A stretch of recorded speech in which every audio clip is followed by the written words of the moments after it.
అమ్మఒడిలో హాయిగా ఆడుకోవలసిన రెండేళ్ల చిన్నారి పొదల్లో అమ్మ మృతదేహంపైనే 2 రోజులు ఉంది. ఆకలితో ఏడుస్తున్న అమ్మ పట్టించుకోవడం లేదు. చుట్టూ ఎవరూ కనిపించడం లేదు.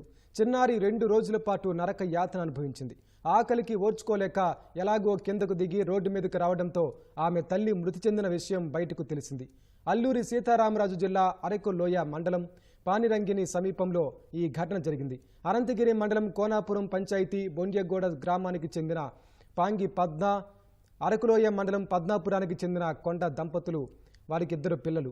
2 ఏళ్ల చిన్న కుమార్తె పుష్పను వెంటబెట్టుకుని పద్మ ఇంట్లో ఎవరికీ చెప్పకుండా పానిరంగినిలో నివసిస్తున్న పెద్దనాన్న కుమార్తె ఇంటికి బుధవారం వెళ్లి అందరితో కలిసి భోజనం చేసింది.